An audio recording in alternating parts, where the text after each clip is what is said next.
Mungkin kita kena tengok dalam pandangan saya dulu. Itu hipotesis saya, tapi kita hanya boleh sahkan bila kita tengok survey dalam 1-2 bulan akan datang.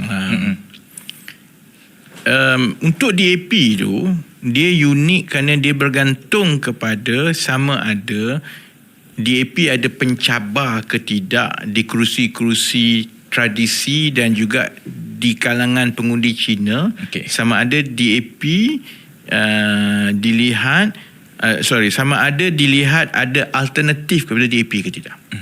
And so itu kita kena tunggulah 1, 2, 3 bulan kalau muda jadi alternatif itu ke. Kalau saya tak rasa lah MC atau gerakan berupaya untuk menjadi parti alternatif kepada pengundi Cina. Tapi isu pengundi Cina yang tidak berpuas hati kepada DAP ini, dia tidak semestinya boleh disapu di bawah kapet dalam tempoh 2-3 bulan dengan hanya tiba-tiba menjadi lantang. Kerana isu babi semua. Kerana DAP ada baggage dengan Anwar Ibrahim itu. Kerana yalah, perasaan pengundi bukan Melayu kepada Anwar tu real. Dan DAP dilihat sebagai ada umbilical cord kepada Anwar Ibrahim lah kan. So that's one pasal DAP lah kan.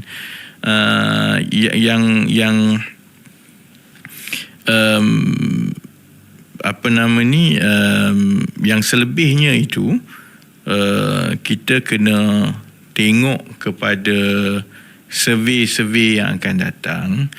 Cuma saya tak rasalah bahawa beberapa perkara yang sedang berlaku atau sedang cuba diusahakan kebelakangan ini benar-benar boleh mengubah trajectory.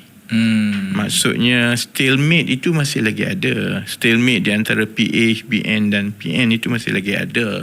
Malah PRU kali ini adalah yang paling sukar untuk saya ramal. Sebab kumpulan pengundi atas pagar tu saya jangka adalah paling besar sejak 2018. Dan tempoh hampir 10 tahun yang lepas sejak 2018 bermakna kesetiaan pengundi-pengundi itu sangat luntur kepada parti-parti.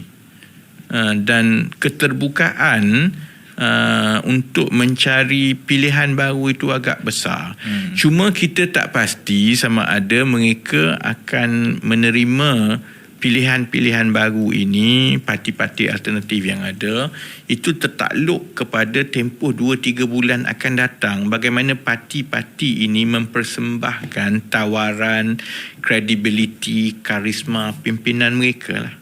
But ini adalah open field dan menyusahkan saya untuk merangka survey dan menganalisa data lah. Kerana macam saya komen awal-awal lah, hipotesisnya itu banyak variables itu kita tak tahu pun lagi, boleh ubah dia. Adakah PH, adakah DAP kekal dalam PH, adakah BN bertanding macam ini, adakah PN macam ni, reset Hamzah macam mana, PAS dengan Bersatu macam mana, ada parti baru ke tidak, ada muda macam mana, ada the force IPR-nya macam mana kan. So you letak semua tu. Ini kalau nak buat formula kan algebra, panjang formula algebra ni kan. Jadi lagi banyak pembeli ubah, it gets more complicated. And survey itu menjadi lebih mahal dan complicated because we have to collect more data. Kan? And until the next one saya ingat dalam masa sebulan lebih daripada sekarang lah. Until then I think saya merasakan keadaan sekarang masih lagi stalemate lah. Okay, baik. Kita tinggal berapa minit? 15. Kita setelah lebih 3 minit lepas 3 jam. Dan kita berhenti kat situ lah. Kan? 2 jam 50. 2 jam 50.